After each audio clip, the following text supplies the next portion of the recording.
Detailing Girl, passion, polish and real life. Welcome to my detailing channel.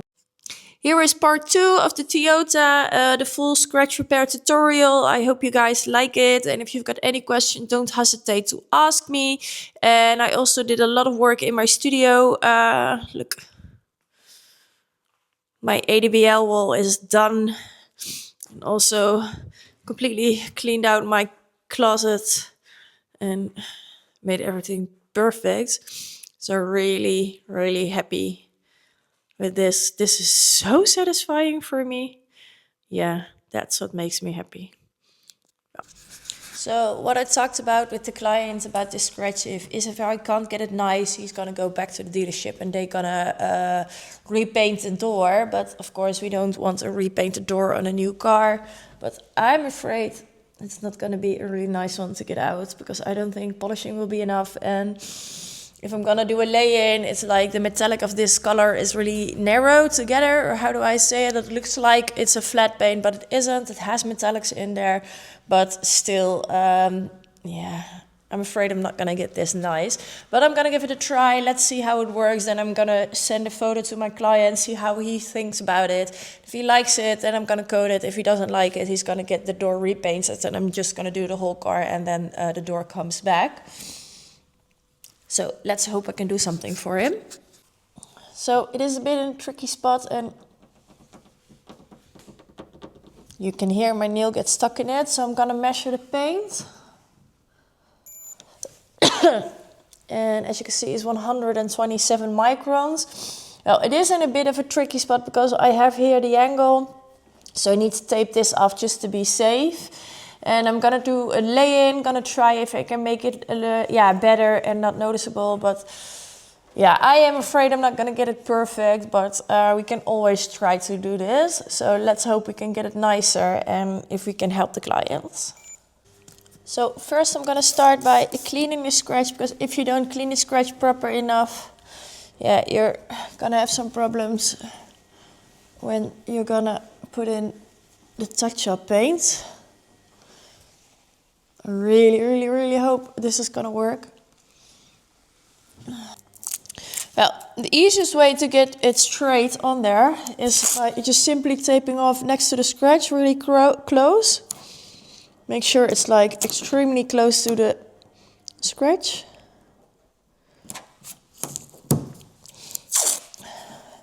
Normally I would use a touch-up pen, but I'm all out, so this is also a really nice solution. Once you put the tape on there, you can just lay in it with some paint. I have been using a different paint. Normally I use it from a paint touch-up system. A friend of mine is testing out some products and he gave me like a few samples. And I have to say I really like those paints. The one thing I did that was not so smart is keep it in the car. And it's of course quite freezing at the moment in the car, so it doesn't really like that, and quite normal. So it was a really dumb mistake. Just have a pen.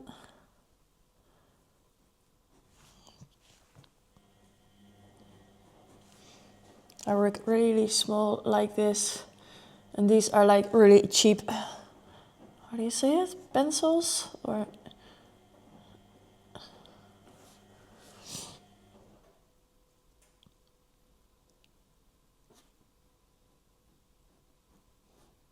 you make sure you put it in there. And then before the paint dries, this paint dries a lot faster than normal paints. The normal paint you get from your local shop is like a really different kind of paint.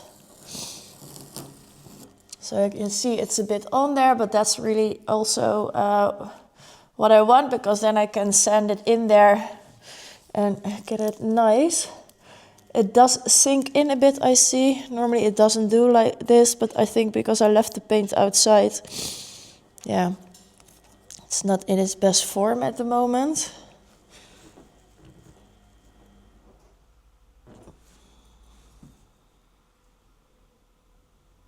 It's a good thing that I have quite a steady hand. And I've done it just a couple of times. And now I let the paint dry. It is one of the most common questions when I do touch-ups like this. How long do I let the paint like this dry? Well, like I explained, I use a different kind of touch-up.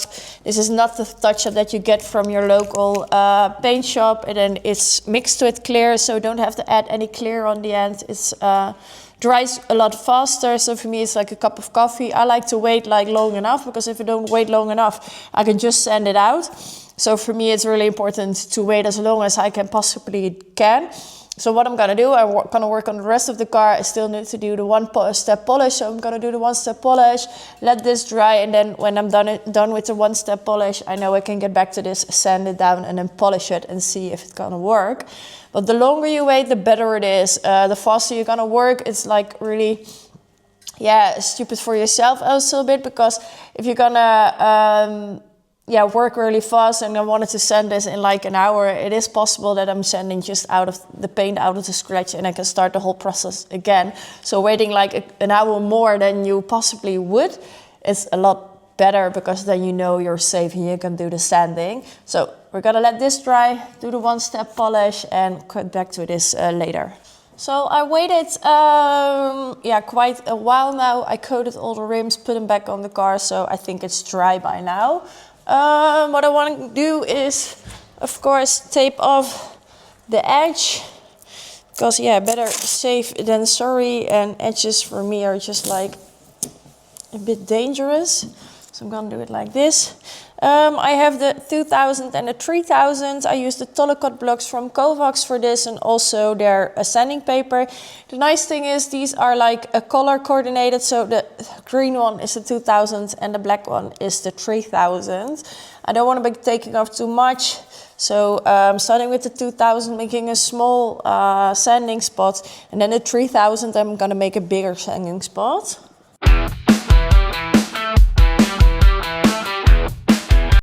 I am curious to see how this is going to turn out, because this is a completely new car. Yeah, it has to be absolutely perfect in my opinion. If it's not completely perfect, so you can still see it a bit, I would recommend my clients to get it sprayed. And I like to be honest with my clients, and I know this client is like super how do you say it, careful with everything, because it is the second car I'm gonna doing of this client, and I just know he is like really safe with his cars and everything, and he just wants it absolutely perfect, because he's gonna notice it if it's not, and it's not my work that's not gonna be perfect, but it is a scratch, and scratches, you can always see a scar even when you did the sanding and everything on here.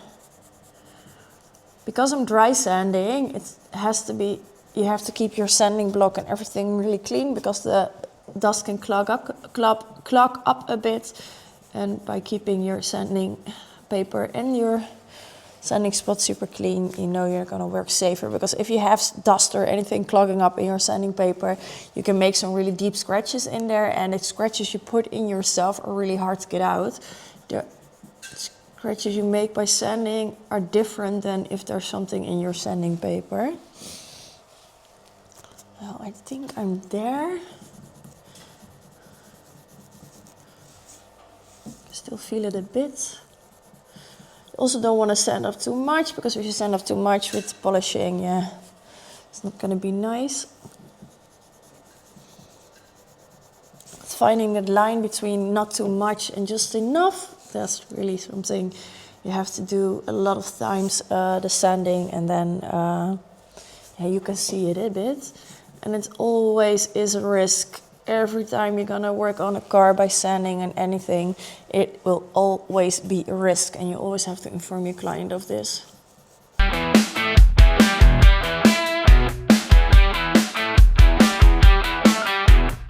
Let's start our polishing process.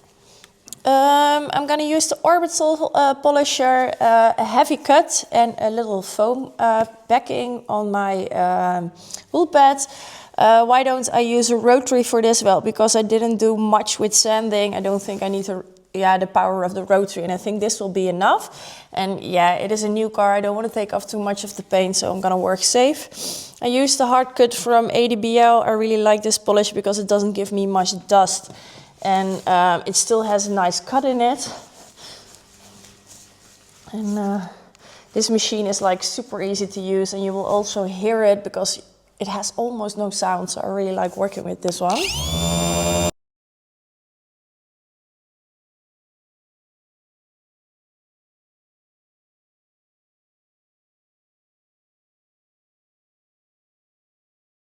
Well, let's see how far we've got. I can still see the scratch a little bit.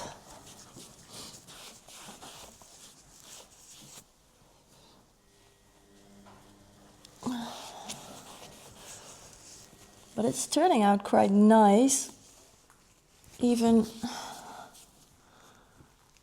I still want to give it one little hit with a 3000, but then with a softer backing. But first I'm going to measure again, because I don't know how much space I have left, and it is a Japanese car, and Japanese cars, their paint is a bit softer, so you can easily take off very fast a lot of their clear coat. So I want to see how much it's taking off. We started with 127. Oh, actually didn't take off that much. I'm at 122, so that's 5 microns, so I still have a bit of space. So I'm gonna do another sanding on this. And maybe I'm gonna make my client very happy. I hope. So here's the softer backing. I'm using again Kovacs, the Buflex 3000. Just gonna do a 3000 hit because I already did some polishing and sanding on this. And I don't wanna take off too much. But let's see if you can get it even nicer gone. And this is like really a big of a risk, but I always take the risk because I want it as much gone as possible. You can only do what the paint lets you do. Yeah, and it's really hard, but maybe you guys can see it. See, if you look really close, you can still see the scratch a bit in there, but it's quite gone. I think when I do a little bit of sanding, I can get this perfectly gone, actually. Now, perfectly gone, I can get it like 90%, and I did not expect this when I when I was beginning. English isn't the best always, but I do my best. Oh, I think it's also a bit scary to do. Yeah, I don't think I can go any further. Maybe just a bit. And you can see, and you can maybe hear it, that I don't put any pressure on it. It's like really soft sanding. So if you hear a little part. And it's all about keeping you cool, seeing what you're doing. And that's why I absolutely love dry sanding, because I can see exactly what I'm doing. I can see the scratch disappear. I can see how far I can go. I have so much more control over my work than if I would have been dry sanding, because with dry sanding, you clog up your view and you don't really see what you're doing. So for me, this is a perfect example for why I love Kovacs so much and why I like dry sanding so much. Let's give it another hit with polishing. And then I think I'm really, really, really happy, so.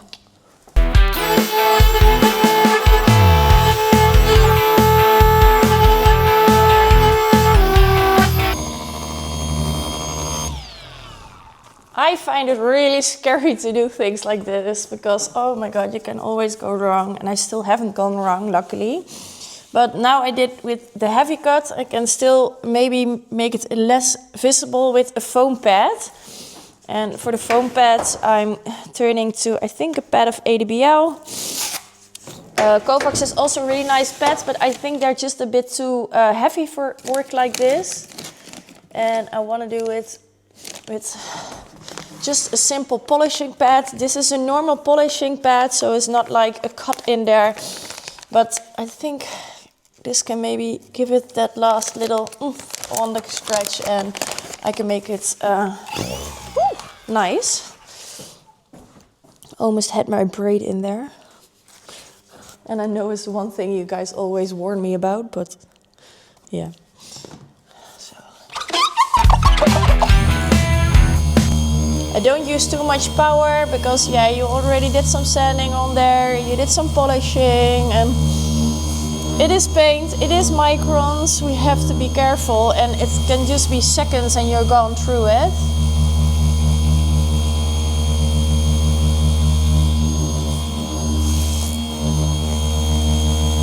I absolutely did not expect this, that it would be this nice.